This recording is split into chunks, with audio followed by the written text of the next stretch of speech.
Today we have a very special guest, Bonnie Root. She is a Hollywood actress. She's working on a short film right now that is related directly to the topic of a woman's experience in Jehovah's Witnesses. How are you doing, Bonnie? Welcome to Witness Underground. I'm good. Thank you for having me. Before we get into your current script that you're working on, that's very on topic of being a Jehovah's Witness, how does life in Hollywood work for an actress? And Well, it's very glamorized, and I don't think many people understand it, including me. If you know a complicated ex-Jehovah Witness childhood, Unfortunately.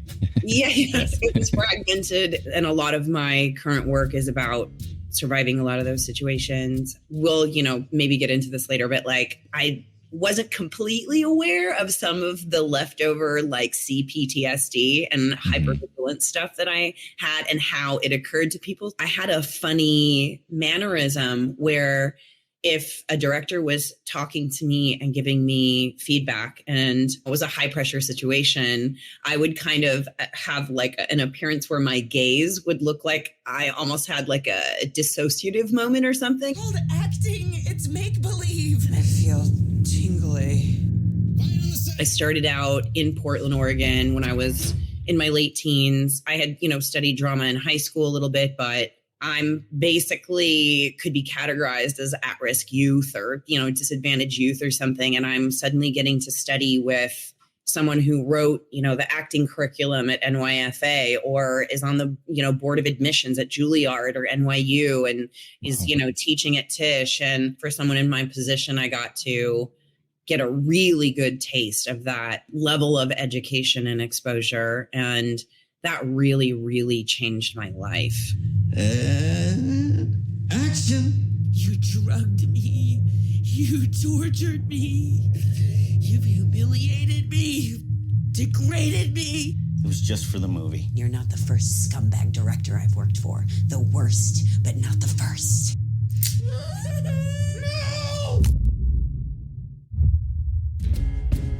We originally connected because you were the key actress in a film that played at the GenreBlast Film Festival, and I'm wearing my GenreBlast t-shirt right now. What's the title of that film? Because I met the director there. It's the most difficult film to search of all time because it's called The Movie. The Movie, that's right. Yes. The Movie. Yes, and that's very Michael Mandell, the director and writer. Yes, he's very irreverent and he doesn't care if it's difficult to search because it's worth it if you find it. That film, I think about it regularly. It was shocking and difficult, and it's sort of like someone who's trapped and realizes it from the moment, and it gets worse and worse and worse. But I was impressed by that film, and it has some shocking bits to it. It's about this creepy delivery guy who tortures this washed-up actress in her own home. It has surprisingly reflected my life to some degree. Michael Mandell and I met in a screenwriting class, where everybody gets up and, acts out the dialogue and you kind of get to see your script, in motion. He came up with this idea and then we started talking about it a lot. And then the Me Too movement started. And then there were just, so many awful stories about the industry, and that led to us, talking about kind of in general, the public treatment of women, and not just directors or writers or producers on set or the casting couch or any of that, but the aftermath of that as well. The tricky landscape of all the double standards, it's if you get work done, you're gross, and if you don't get work done, you're gross, or what, all of those kind of conundrums. It's only compelling if it's real. It's gotta look real, Janet. It's called acting. It's make-believe. I am shaking the head of Janet Gillespie. Oh my God. You're shooting this POV? As a matter of fact, I am. That way I won't incriminate myself on camera. It's genius, right?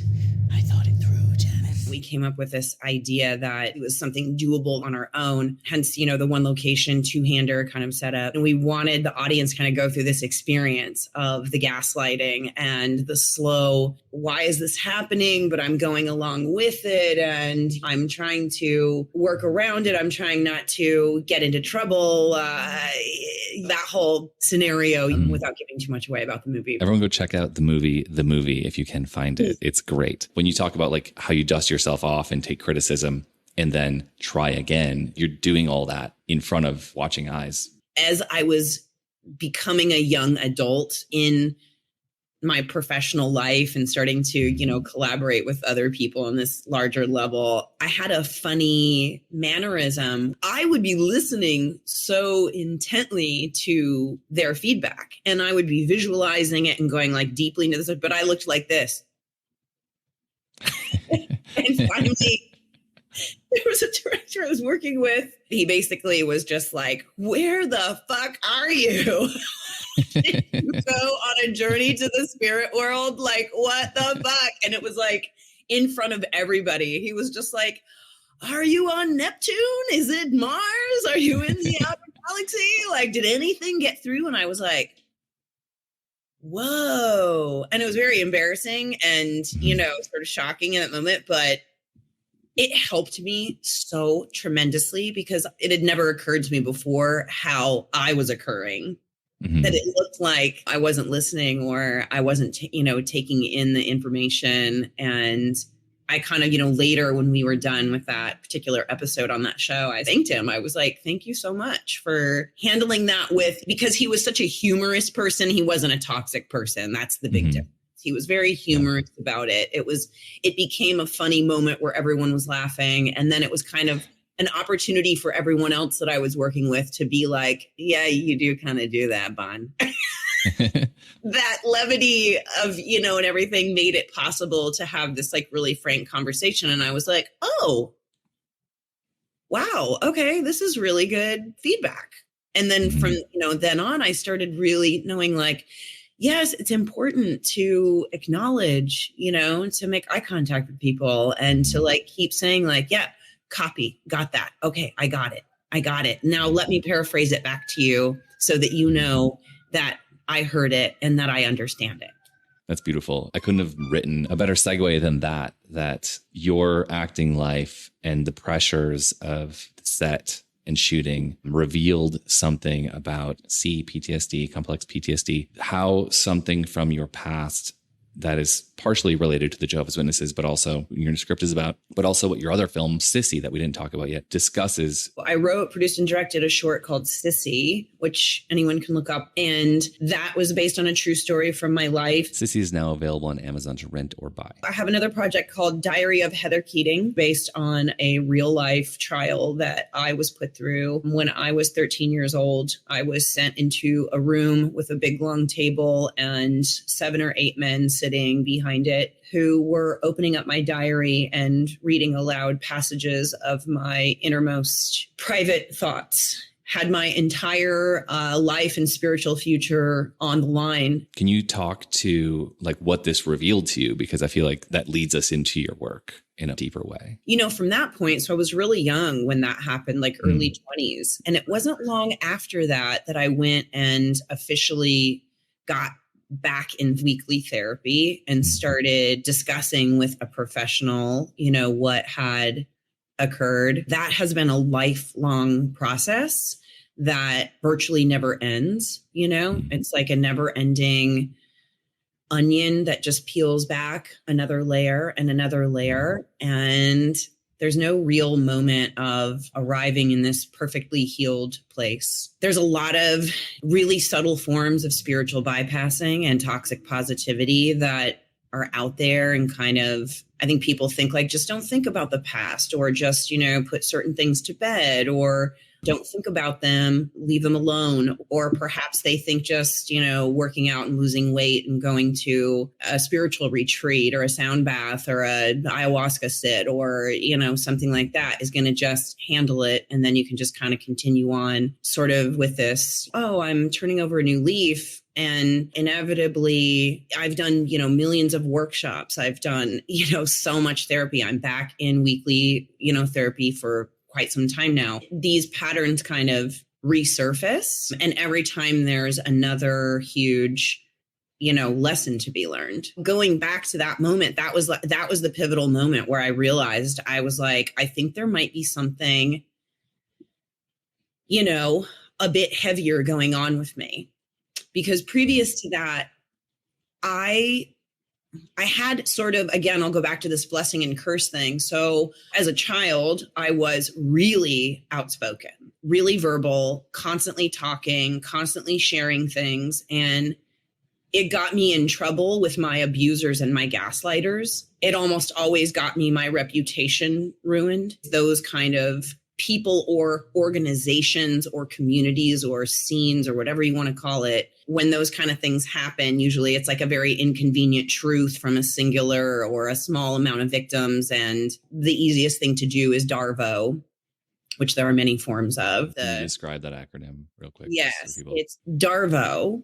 Stands for deny, attack, reverse victim offender, meaning reverse victim and offender roles. It's something that lawyers have been using for forever. Spin doctors use it all the time. I started experiencing that without knowing it, when I was really young, and started asking a lot of questions about my religion, asking a lot of questions about, my parents and other people's behaviors, and seeing holes in stories or seeing patterns in behavior and calling it out. So that got me into a lot of trouble. When I was younger, I would overshare with people indiscriminately. I think there was some kind of part of the hypervigilance, part of being gaslit and being a victim of DARVO, that I desperately wanted people to know me and to know what I had actually really gone through, like in the shadows and in that dark basement, proverbial basement. There weren't really like parameters. I didn't really know, I didn't have access to appropriate support groups or, understand how to control that. And so I just started seeing my past, my childhood. I didn't really view it with the seriousness or the gravity. It wasn't quite clicking to me. I almost started making it into like a funny story, like more comedic. Like, I'm funny, silly. I'm like funny, silly, goofy bunny. I'm like, my dad was old and he beat us and he was drunk and he was naked all the time. And it was super silly. To make other people feel more comfortable or to put other people at ease so it wasn't so hard to talk about. And then I didn't really understand how serious it was. And until I started to notice this feedback from certain people, right? Like being on set and having these moments where, I'm under a lot of pressure and I'm just looking like I'm checking out, But in my world, I'm like, no, I'm totally listening. I'm taking in everything. I'm probably taking in more details than everyone else in the room. I'm like a tape recorder. I'm like aware of every fucking detail and every breath and every micro movement that's happening in this room because I'm trying to make sure that I'm safe, that everyone's safe. Yeah. I had no idea that was, what was going on. I didn't know. So much of that resonates with me, and I didn't have, things are revealing more and more over time, as you called it, the onion peels back layers, but I don't see my situation as being physically or sexually abusive ever. Maybe some physical stuff early on, but more the part that I'm relating to deeply is like living in that type of dystopian culture that is the Jehovah's Witness world. The risks are huge for any misstep. So like this person said that information, or this person knows this information about me. So that puts me at risk that I will lose family. I could lose community. I get kicked out. And it's all really scary because it's not just like, there's like two layers to it. One is hypothetical, like future, almost abstract in that like you'll lose your future access to paradise because God won't love you anymore, or you won't have access to talk to him. And the other one's real, and it's like ever present, that you'll lose your family and your friends and your community. And you'll be totally cast out. Yeah. And that can happen for the smallest thing, from having smoked a cigarette, having spent time with the wrong people, having learned something that wasn't even your information, but you know about it. So now it's you're like blood guilty if you don't turn someone in, and then someone might be turning you in for something. And then like there's all these like layers to it, but the risks are so gigantic in both the hypothetical abstract and the real social world that makes up your entire universe. Because for most people, that is the whole world. And so like to grow up, like I feel like the hypervigilance is like, it's necessary to maintain any kind of calm, is to be hypervigilant and know who you can and can't talk to and what information you can and can't share. That has caused problems in my life as an adult too. And I'm 40, I just turned 43. And it's like, when will I figure out how to be in this world in a way that's healthy and normal? Yeah. And I feel like, it's getting better all the time, but it takes work, and it takes things like actually trying to figure out what these patterns are. And it's really helpful when someone does reveal something to you, even if it's in this shocking way, in public, that like, oh, actually I'm so glad someone finally said something. If everyone's been thinking that about me for how many decades, like maybe I'm glad someone finally said something. But yeah. Hypervigilance is so interesting. And it feels like I have a superpower in certain situations, but I'm probably just like I'm overworking on multiple levels, emotionally and logically, about a situation that probably is pretty benign. Well, yeah, I mean, it's interesting because I feel like there are multiple facets to what you just mentioned. In some cases, I've been exploring lately taking the hyper out of hypervigilance, just because there is almost an immediate shameful kind of you're crazy connotation that just, I don't know, feels really attached to that.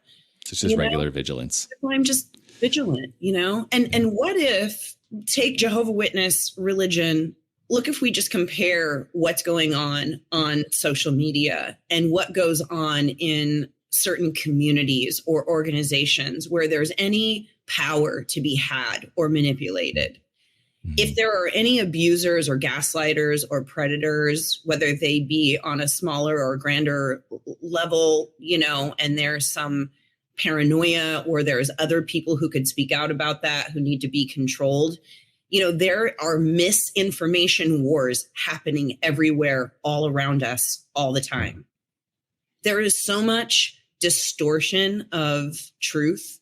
And there are people who are real victims, where the people who have perpetrated, if it's sexual abuse or sexual harassment or verbal abuse or bullying or whatever it is, those people who have done those things are going to definitely be scrambling to cover their bases. And if they know anything, about those victims, she or he has a past of child abuse. She or he, is this or hypervigilant or has complex PTSD.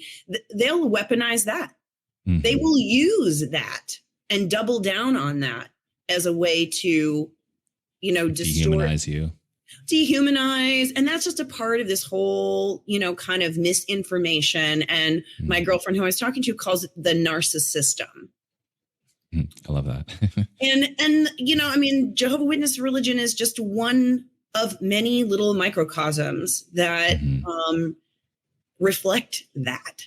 So that's what I was going back to, is like, am I hyper vigilant or am I just vigilant? I feel like, having been a victim of being in a insular cult-like religion that with the constant threat of shunning and then all of this misinformation and cognitive dissonance and brainwashing or whatever you want to call it, being able to pull myself out of that at a pretty young age and pretty much on my own overcome the programming of that and have the courage and the fortitude to be virtually alone with no support system and just stand up for myself. Now, I'm not saying any of that has looked perfect.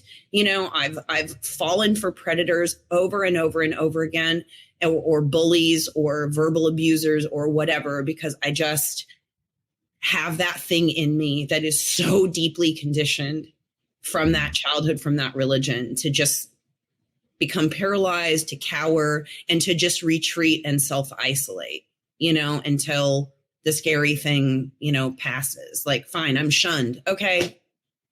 Actually, what you just said was like the perfect soundbite for like why I started this whole channel, or why I started the ExJW Coming Out interview series, and why I made the documentary Witness Underground. You did that on your own, and it's amazing because against all odds, they attempted to program you and they were probably successful in some ways. The control systems are all there and you're like, I'm not doing it. If I have to leave alone, I'll do it.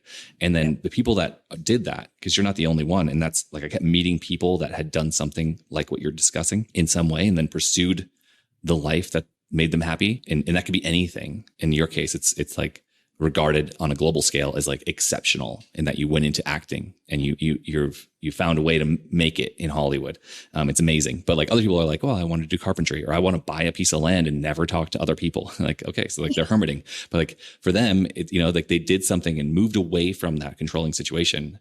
And it was against all odds and on their own terms. And it's incredible that they were able to do so because so many people can't do that. And also know some feeling of freedom that like the average human can't know, because like you're not just free because you live in a country that's free or like a society that is talking about freedom all the time and values that freedom from mind control and like the vigilance that you learned in that kind of situation. It informs us about all the other systems of control that exist and the kind of people that are there. And it's a much broader tool set that we have. That is exactly. And that's why I say I've been taking the hyper out of hypervigilance, because maybe it's just perfectly fucking vigilant.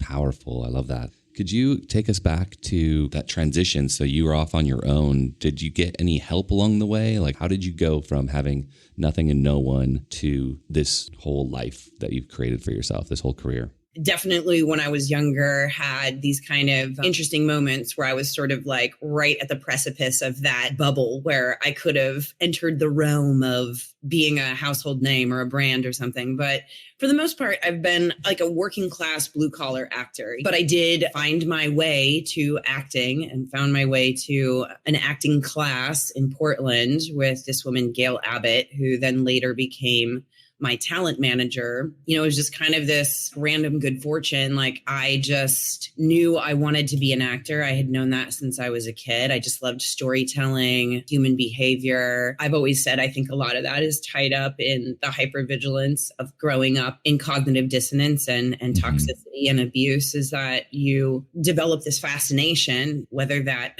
be good for you or not good for you. It can be a blessing and a curse. Sometimes you get really, really fascinated with mental illness or, people who are incredibly flawed or can create a lot of cognitive dissonance themselves, or environments that are like that. When I'm in my writing and filmmaking and acting mode and curiosity about that, it's definitely a huge blessing. When it becomes alluring in a personal sense, I can definitely find myself walking further and further down a staircase into a dark and scary basement that sometimes takes a while to get out of. I was lucky enough to say, okay, I'm going to make a declaration. I'm going to be an actor. I'm going to use all of this hypervigilance and all of this, as best I can as a wonderful gift and a blessing and a toolkit. And I found my way into Gail Abbott's acting class. And it turned out she had been an agent in LA previously. And she had kind of had a chapter break in her life. And her daughter was living in Portland, so she was there. And that opened up this whole universe. Like,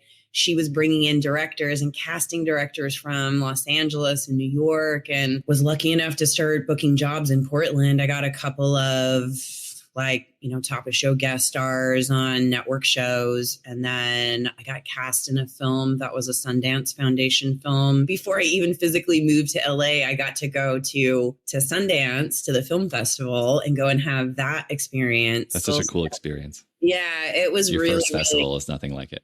I mean, that was a crazy. I feel like I'm getting so old now. Like I could do the whole we had to walk uphill in the snow, so it's like the Thomas Guide and the in-person auditions and all the clothing changes in the car and stuff. But I loved it. It was great. Yeah. I was literally about ready to move to LA to start my career, because like I was saying, my acting teacher who became my manager, all of the showcases and workshops that I had done through her led me to meet dozens of casting directors and make these really, really important relationships. Not only where I feel like people got to see my craft and my dedication to my skill, but got to know me more as a person and what it had taken to get to that place. And I felt like that created a really safe space for me to enter a really crazy industry. Yeah.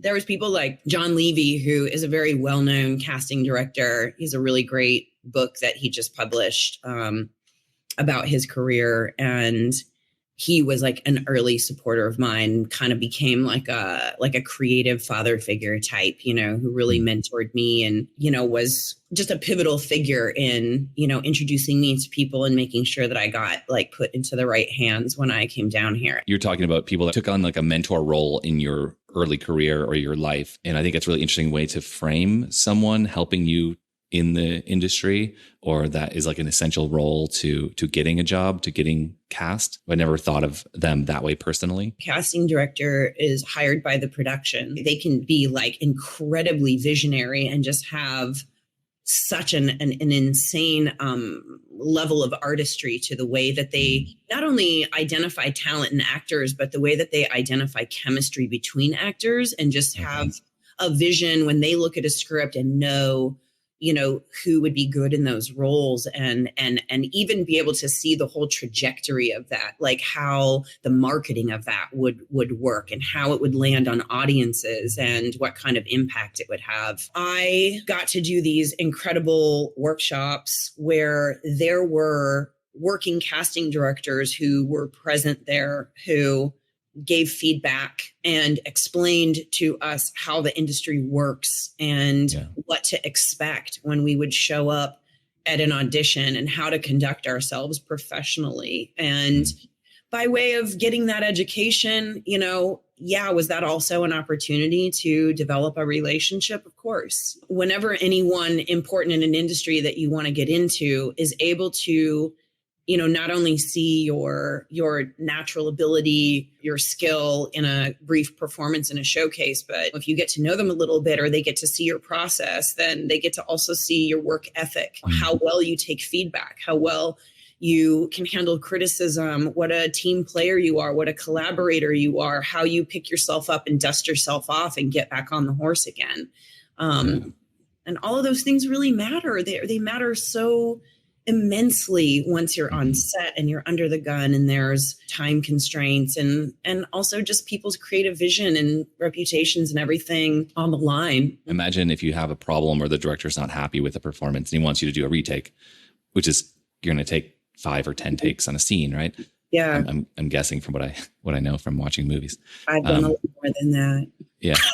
that like you don't get to go back to your trailer or like go be alone to work on it. You're like workshopping it in front of the entire crew. Is that right?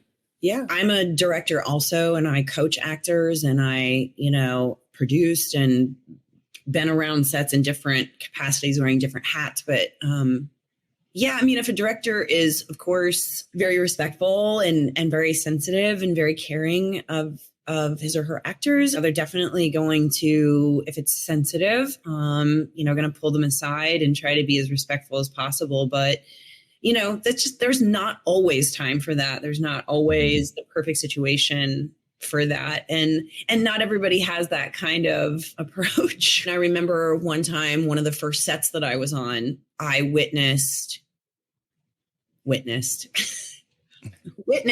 can't get away from it. But I started to witness, there was a second AD, like a higher up PA who was being abused and I couldn't figure out why. So, you know, somebody was like, the line producer was abusing him. Somebody else was being like mean. This kid, all I saw was like, he's busting his ass. He's doing everything for us. I was like, what is the fucking problem? One by one, all of the cast members are calling me. They're like, you know what? I think he's like this and like little. And I've seen 2 other women with my own eyes on the show be verbally abusive to him and try to get him in trouble over such silly things as bringing flat water instead of bubbly water one time. Yeah, well, have you ever heard yourself talking? Because you sound like an asshole is what you sound like. I saw it for what it was. Bullying. And I contacted the one other cast member who was on the fence. And I said, listen, I feel in my heart, this is what I have seen with my own eyes. I have seen this kid working really hard, doing everything that he is supposed to do. I understand this is everybody's first like series regular role and you're like drunk on the power. But I was like, I'm putting my foot down, and I called the line producer and I said, I'm going to walk out tomorrow. If this guy's fired, I won't show up to work. I won't. This is unfair. What's happening is not right. And I don't care if everyone is against me. And eventually, the one other actor who was on the fence, he came over to my side and said, I'll walk too. And then one other actor kind of came over. That scenario is really interesting to dissect, because you didn't have to do anything. You could have just joined in or accepted that it's a toxic environment and carried on because it's a job and that stuff just happens everywhere. But like, what do you think it was that made you like put your foot down? I somehow just like sat with myself on it. And I was like, what does this remind me of? This reminds me of that disgusting rumor mill that I grew up in that passed itself off as spiritual or good or some kind of fucking whatever they think they Righteous. Righteous. Months later, one of the guys who had called me to complain to try to get the guy in trouble said, I'm calling to thank you and apologize to you, because I don't know what came over me. I got caught up in a gossip train, in a misinformation gossip train, that everyone was just giddy and high on how we were going to take this kid down. And he's like, I don't even know where it came from. Wow. I don't even know how it started. But you had the courage to stand up and say that you weren't going to show up for work if this mistreatment continued. And I saw stuff like that happening with crew people on other shoots too, you know, and there were like actors that were way more well-known and popular and famous because I, as a child, was gaslit and lied about and had my, I guess, whatever reputation a 12 or 13 or 14-year-old can have, either ruined or brought into question. And I knew what it was like to have a kangaroo court of some ridiculous religion or social scene or set or whatever you want to call it, you know, suddenly come together like you're suddenly experiencing Shirley Jackson's The Lottery for real in life, you know? Yeah, we found someone to stone today. Burn the witch at the stake. Who's the witch? We found a witch. I knew what that felt like. I knew what it was like to be in that position.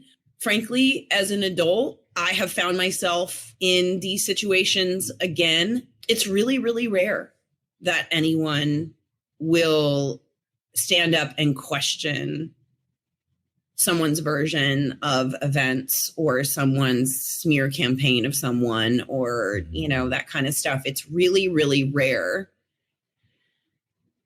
And, you know, I think part of the reason is like we watch things right? Like we saw how the Me Too movement was this sudden powerful liberation where women, who are still just like the last group of people who it's totally socially acceptable to make fun of and put down and dismiss, you know, had this moment.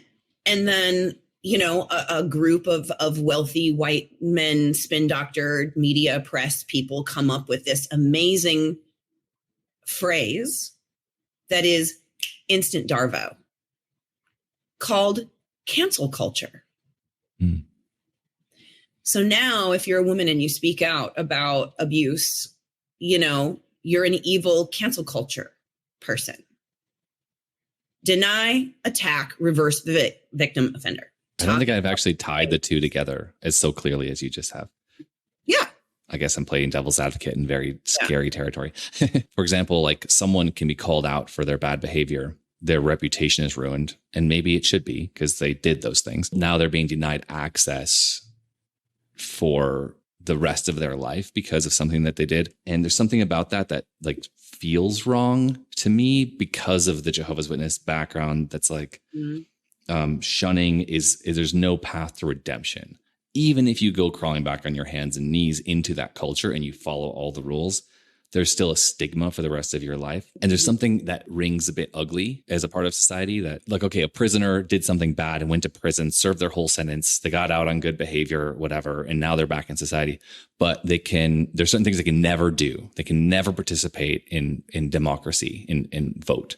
And it's like, well, didn't the person serve the time that we agreed was like the effective punishment? And now they should be like back at square one. And it's like, no, you're actually a bad person forever until you die. You'll never, it's like there's no redemption story to getting out of prison. There's no redemption story to getting out of being canceled. I think one thing we have to be a little bit less hyperbolic about is taking a look at the reality of, is it cancel culture or is it pause button culture?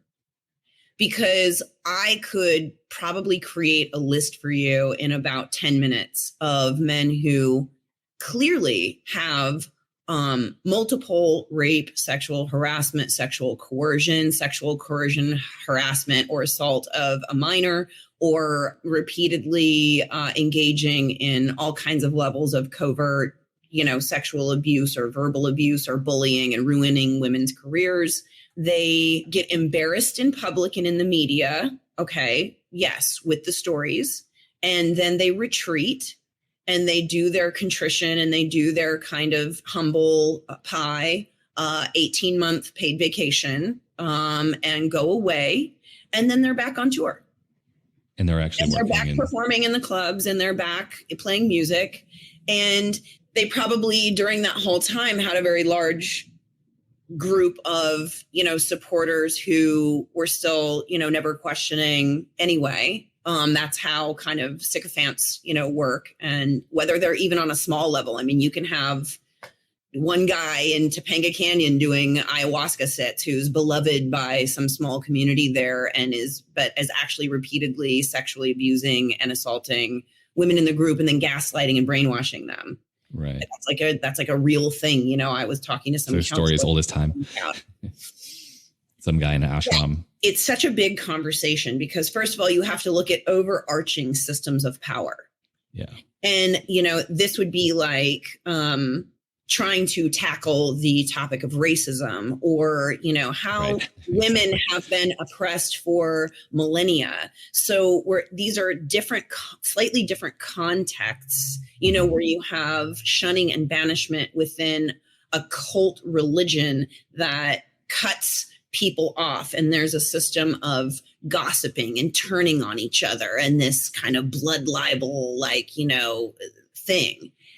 And then you have like this overarching narcissism of the world, women being oppressed for however long, having no recourse, having so many instances of domestic violence, rape, so often for women, it's like, unless you are bleeding at the mouth, you've been ripped to shreds, and there's clear, wounds or whatever, there's nowhere else to go. And certainly if your, attacker is smart, covert, manipulative, highly manipulative, and happens to be loved by a certain group of people, the chances of you, being heard or listened to, and that's been like the much larger problem over time. It is tricky, and there have been a couple of people who have been wrongly accused. But then again, you go back and you look statistically, what usually happens to women who come out against their abusers? And what is happening? We've had a huge shift of tides. The Me Too movement has been practically ground into dust, and women are now back to being completely terrified to talk about any form of abuse because they see that DARVA works. Right. Yeah. Your attacker, your predator has probably for a very long time already been aware of the fact that you could maybe talk about him or say something about him. And so has probably been planting seeds to make people think you're crazy or, something's wrong with you or you're a bitch or you're not credible, and then if you come out and you say anything, you could be dragged through the mud in a public courtroom on TV, which we saw a couple of years ago. You can be completely, utterly, and I mean permanently fucking canceled to the point where, like so many other women over time, you just get put in the mental hospital. Right. Poor people of color, women, just put them in the mental hospital. Okay. Just dehumanize them, criminalize them. It's really about who has the power, whether that's social power, social influence. Yeah. You have to look at who really had the power in the situation, did they control the job? Did they control the home? Did they control the career path? Did they control perception? Did they have more money or social cachet to control perceptions? That's the problem with, the Jehovah Witness thing, is like they have all the power. Who's they in the case of Jehovah's Witnesses? Well, we're talking about the governing body. We're talking about the elders. We're talking about, it's men. Right now it's 9 men in New York who run the religion. And it's about, for every congregation, which is like at least one for any town above like 8,000 people in the Western world, 3 men minimum for the audience, if you don't know. It takes me back to like the comparisons, like if you were to read Shirley Jackson's The Lottery, short story. I actually don't remember that. I probably heard of it or seen it. There's a village and there's a clear hierarchy that is described. And, once a year, there's a lottery that happens. Oh, yeah. Okay. And everyone gossips about it and talks about it. And the person is picked at random. Okay. It's numbers out of a hat. This is like but they're already working on their story of why the person deserved it. And you could go back and analyze it, but a lot of it, goes into feminism and classism and everything, because it always ends up being like, it's somebody poor. It's usually a woman. It's, like whoever's the most disempowered in a situation or disenfranchised in a situation. And then you also view that through the systems of patriarchy and misogyny and et cetera. Like, we just need to find a scapegoat. This brings up something that Chad Rieger in my film Witness Underground mentions. They have to do character assassination once you're kicked out or once you leave the religion. It doesn't even matter what you did or why you left. They will invent a whole story about you and why you're not a good person, or why you're not a worthy person, or why you're somehow there's something wrong with you individually, why you can't come back, or why you don't believe. And it's almost always just like a mountain of lies that are completely disconnected. Like some people say that you just were like enticed by sex, or another person it's about drugs. Another one is like you couldn't pick your friends well enough, or you're attracted to satanic something. And they just go on and on and on. Like for me, I read Wikipedia. I read an encyclopedia about one topic, and I was like, oh my God, like this is everything that they've told me I can't read. I finally read a tiny thing about science. I was like, I can't believe I'm such an idiot. And I was like, there's not just one thing. Of course, it's like, that was just like the first thread that I pulled. Or maybe the last thread that I pulled. That was important to me. That was keeping my faith house of cards real for me, erected. But the character assassination that they do is like, I've heard my own family members in front of me when I've confronted them. They'll just revert back to the story that they've been telling themselves for what was then like a decade. It's like, you think that of me? Like that was never true. That was never true in the religion nor after. That's not true. That's not about me. That's in your head. Like, what are you doing? Like, why would you say that? And it's like, oh, they have to invent this story for them to be okay with murdering the person in the lottery in public, or destroying. You have to destroy the character of the person that you're now treating terribly for the rest of your life. Like, witnesses choose to treat people badly every day, and they have to, because they're coerced to. In a way, they're like the real victim, right? Like the actual individuals, like the system, like you call it the narcissism, right? We're all victims of it. I mean, that's why I'm starting to view, I mean, I don't know if I'm going to eventually become a recluse or something. I really like, I've gotten to a point in my life where especially at this juncture, right at this juncture, my criteria and standards for what I deem a safe space, is usually just purely surrounded by other people who are survivors. Because it's like once you've survived something like growing up a witness and leaving, or being raped and not being believed, or being the victim of verbal emotional abuse, et cetera, and no one believing you, like the wool is pulled from your eyes in a way that you can never go back. Yeah, exactly. And people who haven't gone through that initiation by fire will never understand. Right. They're not going to see the world the same way. And that's why I'm taking the hyper out of hypervigilant, because it's just fucking vigilance. It's just an appropriate amount of care and judgment. I mean, I can compare it to social scenes, music scenes, a workplace, a religion, a spiritual guru, even a yoga class. Okay. I used to go to Bikram for years, right. And like my friend was raped by him while I sat in the lobby outside on the other side of the door. And we went to breakfast and laughed about it and said, oh, he's so funny. Guys are so creepy and gross and and so weird. And then I find myself 20 years later, talking to LAPD and giving my testimony to try to have this motherfucker extradited. It's everywhere. And people will go with the crowd, right? They will come to the understanding, right? That I've heard that someone's been banished. I heard that we don't like someone anymore. Right. There's a bad person that we don't like anymore. I'm not going to ask about it. I'm not going to look into it. I'm not going to call the person or contact them or ask for their side of the story. I'm not going to, nope. There's just public opinion. It's just public opinion. And we're going to go along with that. And we're just going to go in that direction. And it's a very fucking confusing existence because, hey, sometimes that story is true. Sometimes a person comes forward and says, this person who you all love raped me. This person who you all love and adore and think is harmless bullied and verbally abused me to the point where I was suicidal. And it's true. Yeah.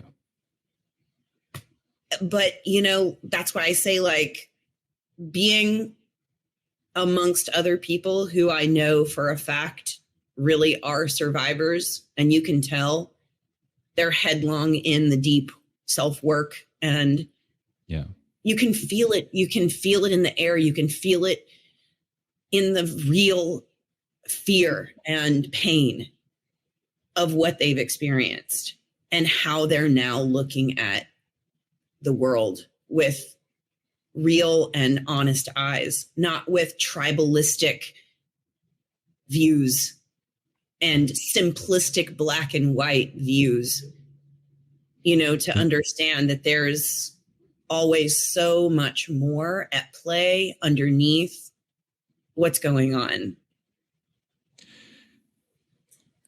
There's something that comes to mind that, have you heard of flying monkeys? Flying monkeys. Yes, I do know what flying monkeys are. So I'll just try to paraphrase it, but you can correct me because I feel like you know more about this topic. You've made 2 films on the topic. The people that are close to the abuser, who the abuser is always working to position themselves in a place of power while also diminishing your reputation, so that when the time comes where the victim exposes the abuser for what they have done, the people that are surrounding the abuser believe the abuser, not the victim, because they've been being conditioned by the abuser for this moment as a plan by the abuser, because the abuser knows they're going to need people on their side because really they're playing a social game. Did I get that right? That's a very typical, kind of tactic. I actually, found an old journal. One of my early boyfriends, not like my first, but I don't know, it was maybe second or third boyfriend, a guy that I dated for a year and a half, 2 years, right before I moved to LA.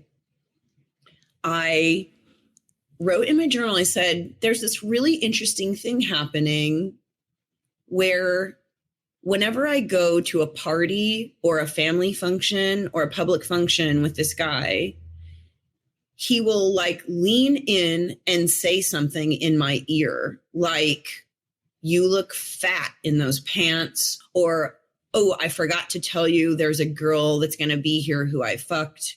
And then I would have a response where I would be like sort of shell shocked, or like,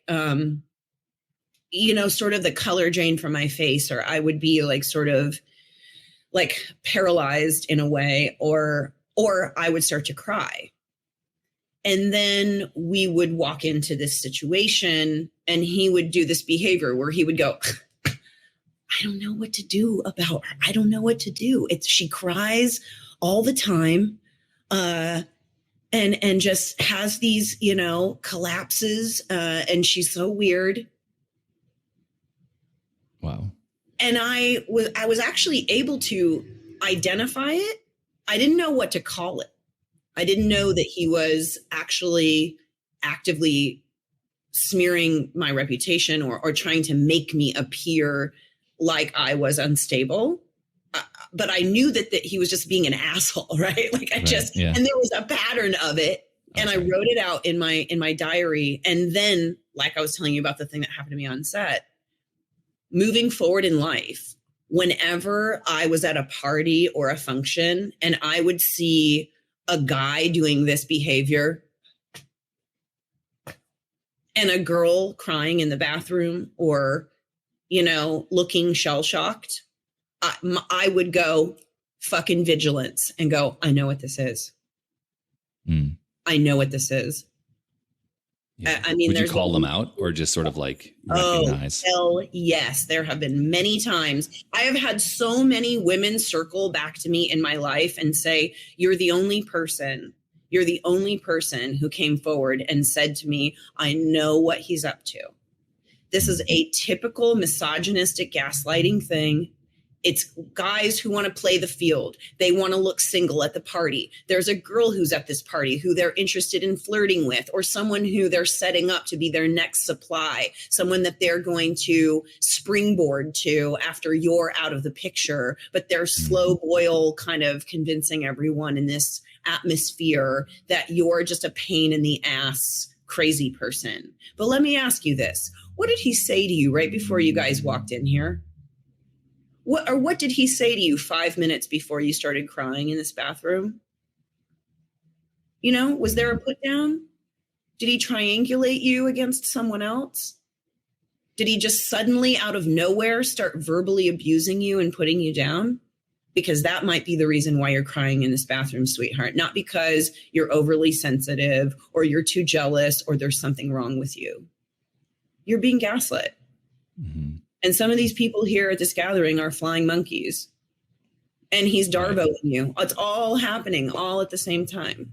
And I'm not saying that there aren't, cases where there are women out there who do this too, because there are.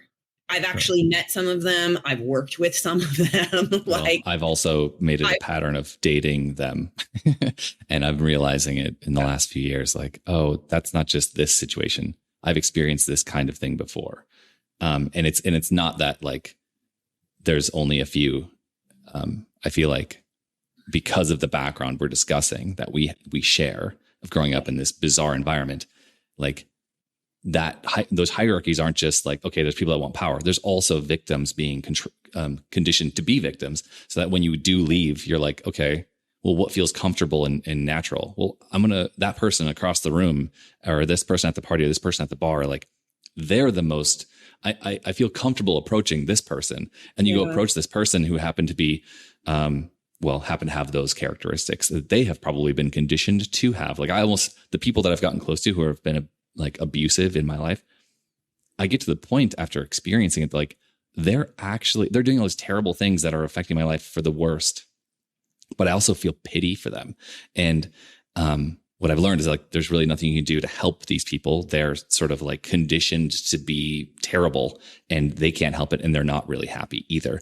But like, I don't know, there's a lot to say there, but yeah, there's also women who do this. There's all kinds of humans do this, and they probably had a terrible childhood that have made them this way.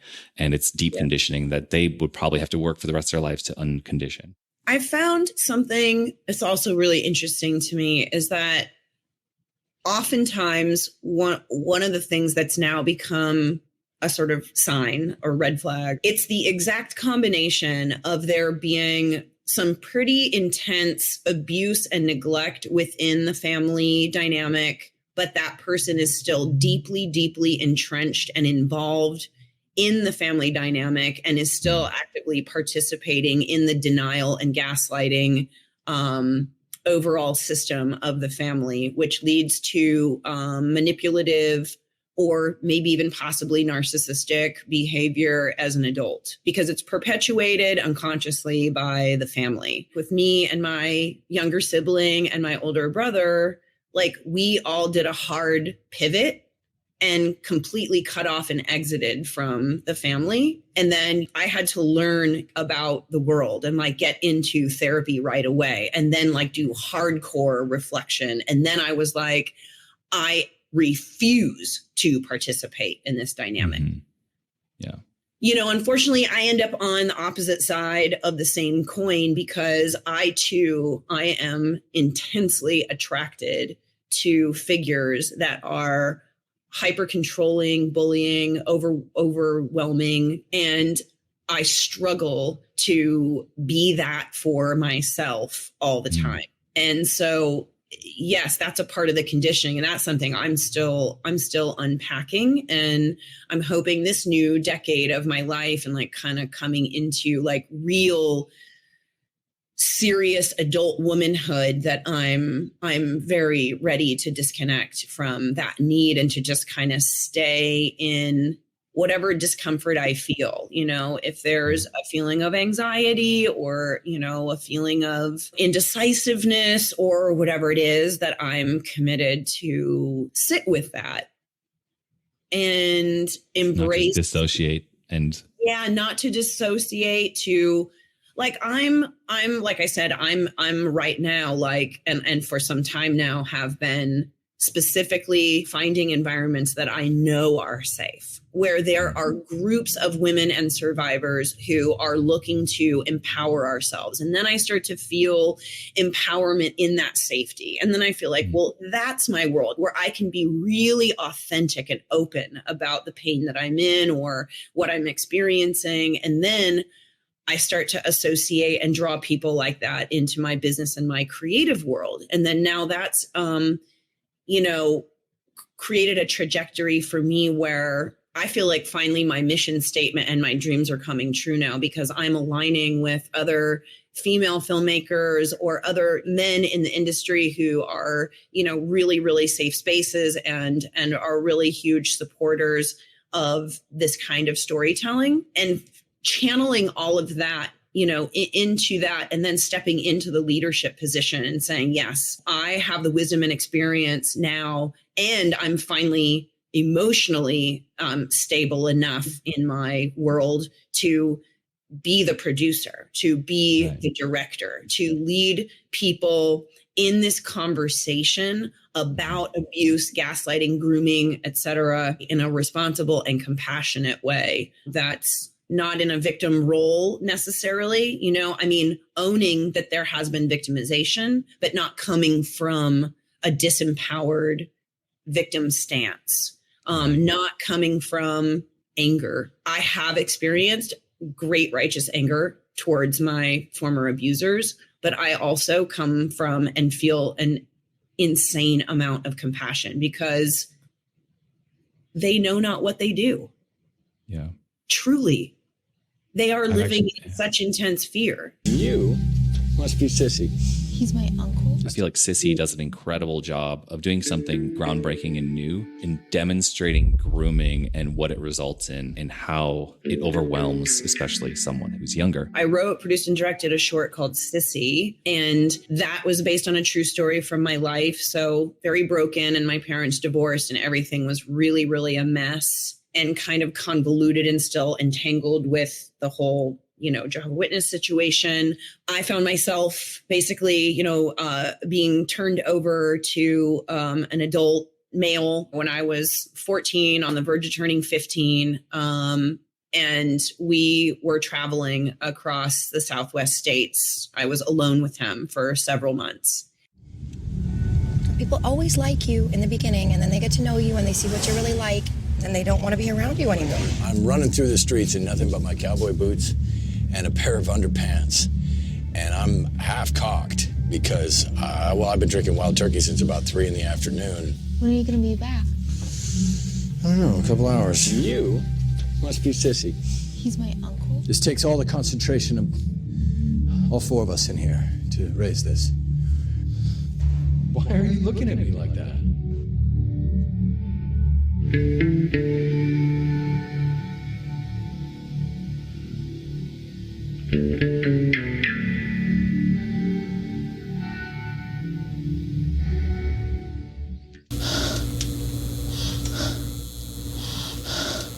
At first, I was told that it was going to be a trip where we would have fun, and he was a performer and a magician and a comedian, and we were going to go to Vegas and Reno, and I would be his assistant. And so I was, love bombed and gaslit. It just started with those, very small things, but he would have these very big, wild, I don't know if he, had rapid cycling bipolar or like what. I honestly can't diagnose the guy, but I just know that he was having tantrums, fits, breakdowns, and within those, he would have to try to find a way to blame me for them. And coming from the background that I came from, I would become confused. One part of me was saying, this guy's crazy, and why is he ranting and raving and having this huge blow up over all these little things, and then the other part of me would be like, well, maybe I am really stupid. I'm really dumb, and I deserve this. And eventually, that relationship deepened and broadened into a situation where I was in complete survival mode. He would subtly imply leaving me behind, subtly imply that he would send me home, or that I was worthless, or that, I just hadn't been up to snuff, or I was a burden now, or whatever. And eventually, thoughts started to creep into my head. If I could offer certain things to him, perhaps that would keep me safe. And as an adult now, who, is in treatment and everything, I applaud my younger self for that wisdom and insight to do what I had to do in the moment to survive. But it is a very complex kind of sexual abuse that occurred. And I went most of my adult life believing that I was the instigator of it, and that it was all my fault, and that I somehow was inherently guilty of some kind of inappropriate sexual behavior. That was something that was set in my mind by some of my Jehovah Witness family members. I was put through a very nasty trial regarding a family member who also tried to seduce me and get me into an inappropriate relationship. I was blamed for having enticed him. I was just about 2 months past my 14th birthday. I was blamed for walking around the house in my towel and being sexually enticing, and that the whole entire incident, repeated incidents, were all my fault, basically. I was conditioned, and it was through kind of, unpacking and educating myself about what this kind of slow grooming and love bombing does, and how it damages your perception and your brain, really. And you can find yourself doing things that you would never imagine yourself doing just to survive a situation. Mm. And that's what that film is about. And I'm, directing that as a full-length feature on a much grander scale. It's so professional, and it has some big name cast. And now you've got more time under your belt in the LA world with more and more connections, probably than even then. Yeah. Did you direct the short? produce the short. Okay. The whole thing's amazing. And I really want everyone to go watch Sissy. And now it's the pilot essentially for a feature, which is so exciting. Sissy is now available on Amazon to rent or buy. You can get a song for $1 too, but to watch a movie for $1, it's come on, just give her $1. It's like a lot of life and work went into making that movie real. And that is all, unfolding this year. And finally, a lot of the elements that I've been, meditating on and calling in are arriving. And that's feeling pretty great, that's amazing. Cathartic. So excited for you. You've got a wealth of knowledge and you're turning that into really impactful forms of art that will affect change in the world. But it's not your only project. What else have you got going on? I have another short film project that I'm producing on and starring in called Diary of Heather Keating. It's an homage to some of the girls who I grew up with. It's also based on a real life trial that I was put through. When I was 13 years old, I was sent into a room with a big long table and 7 or 8 men sitting behind it who were opening up my diary and reading aloud passages of my innermost private thoughts. And I had my entire life and spiritual future on the line. And I was alone in that room with no supervision. So that film is inspired by those events and the cost of having experienced something like that. It's become a huge cause for me that I would like to become more vocal about, because I feel that this is child abuse of the absolute worst kind. And they have male leaders within this organization who have no background at all, no training. Absolutely zero. We have electricians and plumbers and roofers sitting in rooms with small children and punishing them and manipulating and threatening them in regards to their private developing identity and sexuality. And I think it's a very serious matter, and I think it's worth a bigger discussion. It is kind of a composite sketch. It's inspired by a dear friend of mine who was my best friend at my congregation as a child, and my good friend and collaborator, Carrie Randalls, who's an incredible artist. She is co-writer and director and also producer on the project. We're collaborating on this. So excited for that to come out. Can you give any kind of timeline to what you think is actually going to happen based on your experience? Oh, yeah. Well, we're tentatively set to shoot that this spring. Carrie's a very deliver and follow through person, and so am I. So I imagine we'll probably get through post in a timely manner and have something ready by next fall or winter, and hopefully be starting that festival circuit. We are going to start making some visuals and information about that project available soon. So hopefully we'll have some links here where people can go and follow the journey of that as it unfolds. Yeah, let's get your audience built up. I hope that people that are watching this will jump and check the links in the description and go follow Bonnie's project. Diary of Heather Keating. And also check out Sissy. Those are really exciting. And I feel like it's going to make some waves in the world in general, but also there's a whole community of former Jehovah's Witnesses, former people from other control groups, Mormons, Seventh-day Adventists, ex-Orthodox Judaism. Like, I feel like the Diary of Heather Keating film that you're working on, that script is really on that topic. Anyone who's came from a high control religion, but also it's not just that, right? I feel like this episode, just listening to you talk about this topic is like a masterclass in abuse and narcissism and forms of control and systems of the narcissism. You've got a wealth of knowledge and you're turning that into really impactful forms of art that will affect change in the world. So thank you. Thank you so much. I really appreciate you having me on and having this discussion. It's been very enlightening for me too. And the more I engage with people like yourself, the more, empowered I feel. And it reminds me that these conversations are important, I mean, even if my short film or feature film is in an audience with 15 people and, I end up having a really deep conversation with those people about, the complex facets of all of this, that makes all the difference.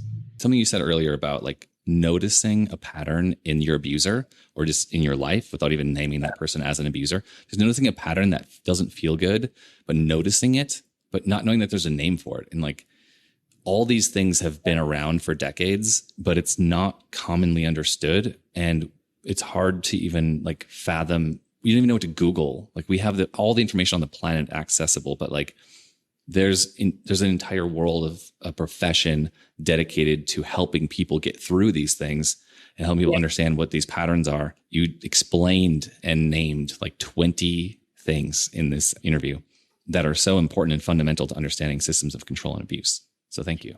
And yes, and something else for victims to be aware of is it's really important when you notice these patterns to not necessarily go into a situation and try to call out the person that you think is the abuser or point out these patterns to them. That is where you will be putting yourself in danger.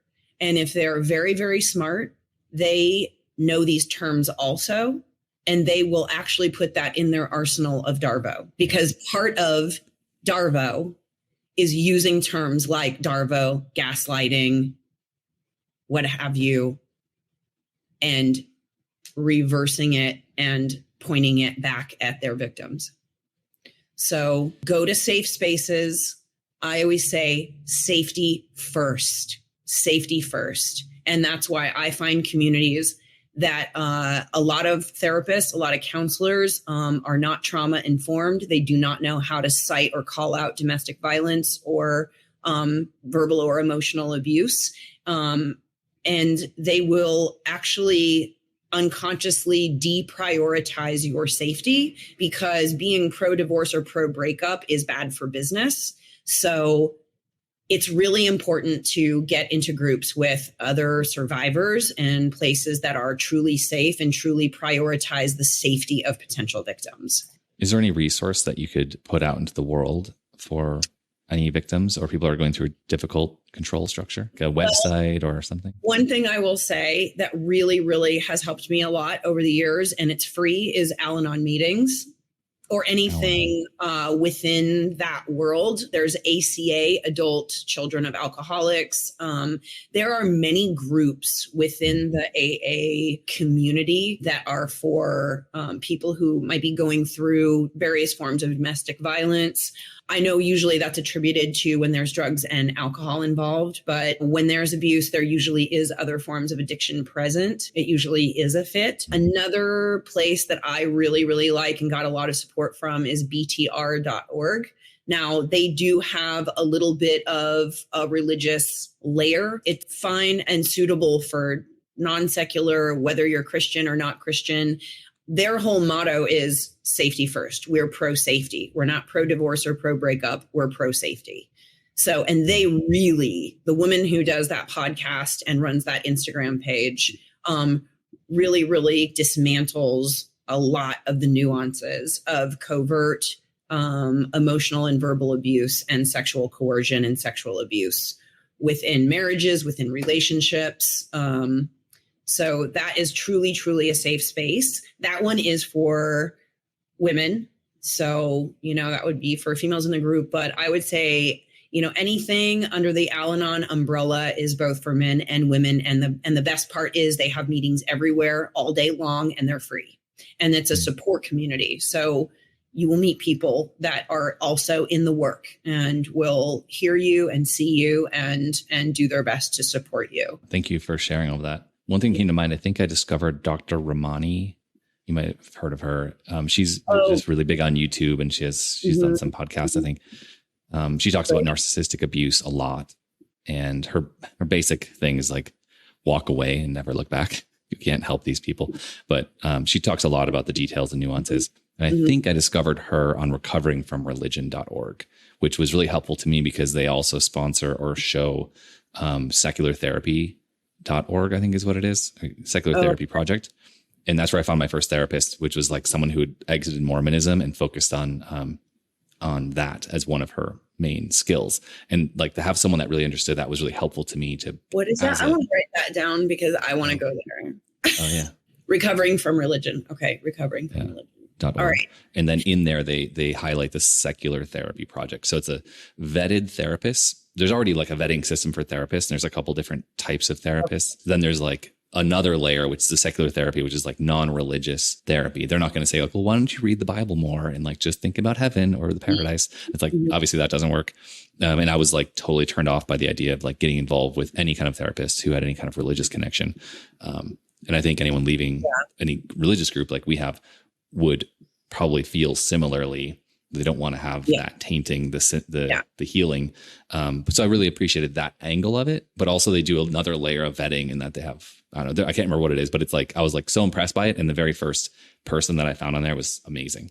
Wow. But I'll put all the links to all this in the description. I noticed within myself, you know, and I'm always learning too, right? Whether it BTR or Al-Anon or something, there's just that hint of, you know, some of the God talk and sometimes just the little bit of already implied or inferred misogyny or, you know, just control group kind of stuff that comes along with that. I think it can hinder you from being like fully 100% immersed in the work and being trusting. I mean, and I've been in like regular trauma therapy and like I'm in deep inner child work right now and like doing empty chair work with my therapist and like all kinds of stuff, which has been like so incredibly profound and further unpacking the religious trauma and its effect and why it's created these patterns in my adult life. Can you describe the empty chair thing? I think I know what it is, but I would like to hear what.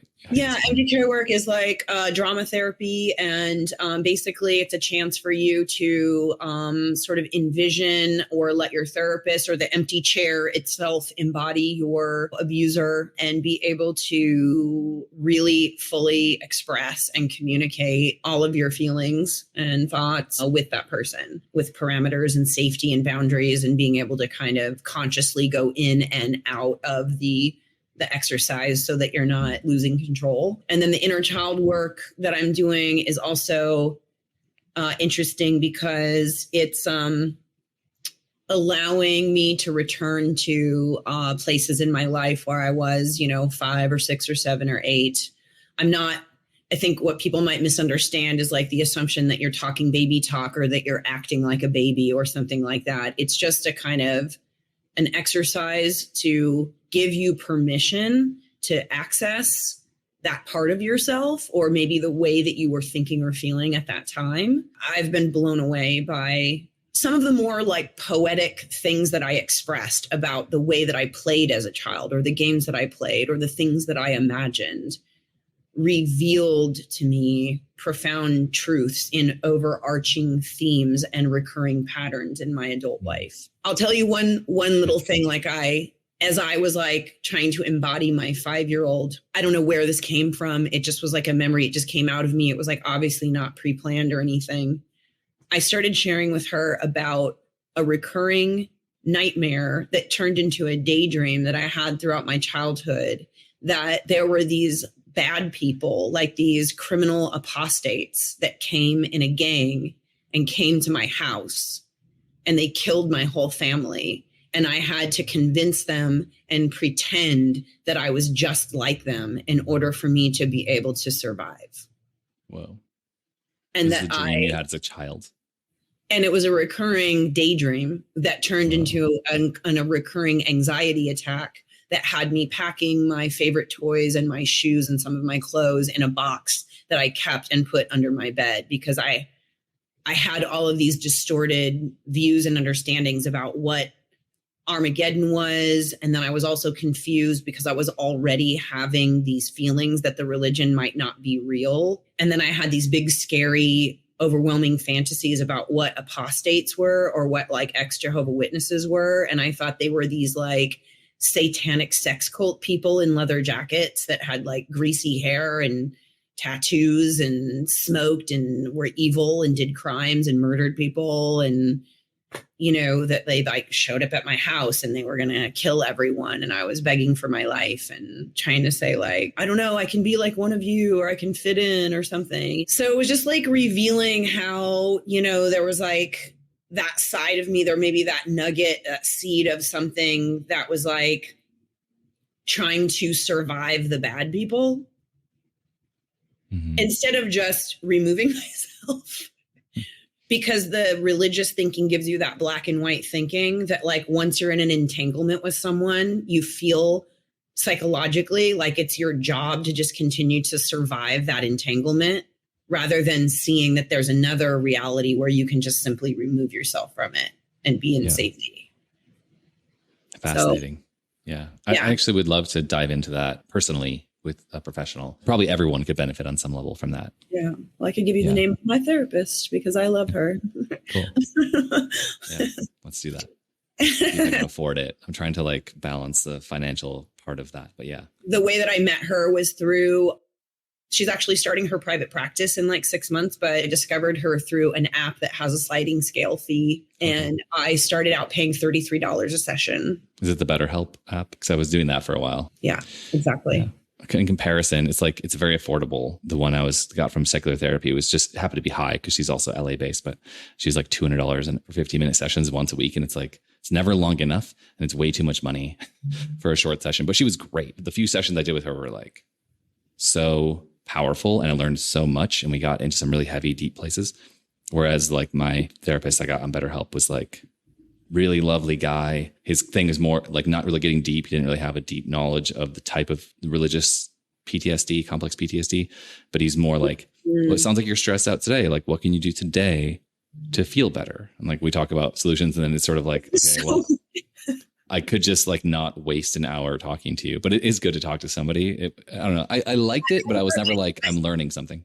I feel like I got really lucky, and maybe this is why my lady is leaving there soon, but I got really, really, really lucky because I've talked to a few people that did not have good experiences and had super like beginner, non-knowledgeable. And I just happened to find this woman who's super trauma informed. She does several different types of therapeutic approaches with, I feel like, great wisdom and compassion and knowledge. She's equally calls me out on stuff, but can, go deep and then help me feel like I'm finding a lot of self-compassion and deeper understanding around so many complex issues. So I guess I just like hit the jackpot. Maybe it was time. I don't know. Maybe I deserved a fucking break.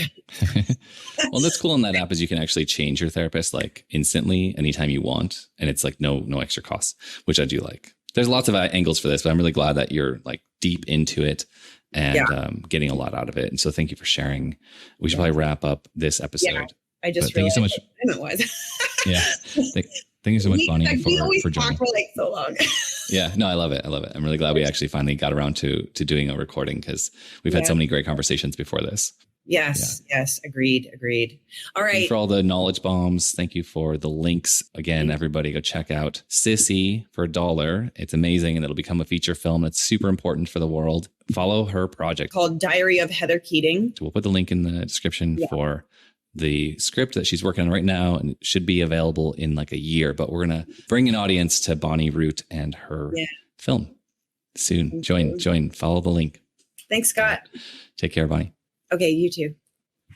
After our interview, Bonnie gave me a short call. Here is that voice note with some afterthoughts. Hey, Scott, it's Bonnie. I thought of something. I made a note last night, and I forgot to say it this morning, but it had to do with talking about Jehovah Witness and the conditioning.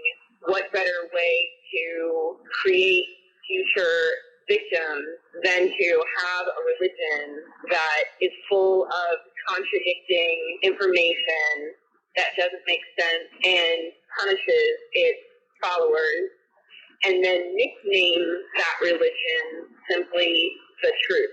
So the truth can be anything that they want it to be, as long as the governing body says it's the truth, it's the truth. So an adult who's been brought up in that is going to be unconsciously seeking truth from outside of themselves. And that's what I wanted to make a point about in the misinformation wars out in the whole narcissist system. The truth is subjective, and you never really do get the whole and complete perfect truth. So the only place we can turn to is our own internal truth, which is our own moral compass and our own sense of what feels truthful in our own body. Like that book, The Body Keeps the Score. Your body knows. So that was something I wanted to say, that whole little clip. I don't know if there's a way to say all of that somewhere. Anyway, it was just an afterthought. What a wonderful conversation we had this morning. I'm still feeling. I'm really inspired by it. So thank you again. All right, thanks. Bye. Bonnie followed her voice note with a written note, and I'm going to read it here. I wanted to leave listeners with some sense of peace and a real tangible goal. We can make ourselves sick with that search for truth, quote unquote, or justice or reality, especially when we're so conditioned to seek it from a leader or partner or group. It's all inside of us. The truth is our upset gut, tight chest, choked throat, and aching head. The truth is there when you feel safety, peace, open heart, ease in speaking, balanced, healthy growth and challenge, support and authenticity. We just weren't taught to use that as our guide. We were taught it was bad because it challenged the faith. Bonnie wrote me another note after this interview to let me know that she has another project that's been greenlit. Things are just popping off for her. This is a feature that she's working on. They're calling it a desert horror, and it's got some big name actors and surprise, someone who you probably know from a very famous couple TV shows is also next Jehovah's Witness on this. Follow Bonnie Root's projects, Diary of Heather Keating. Go watch Sissy. Pay attention to this desert psychological horror that she's working on and all the great work that she's putting together. I'm so excited to have been able to interview her, have a developing friendship, and I'm so excited for you to all follow her work as well. It's been an absolute pleasure. If you like this kind of content, consider liking, commenting, and subscribing on this video and joining on our new YouTube membership or on our Patreon. That helps keep these kinds of interviews coming. And also you'll get access to not only the full interview, but also the art offer from each guest, which is a new thing we're doing each month, as well as a live stream, live call every month for members.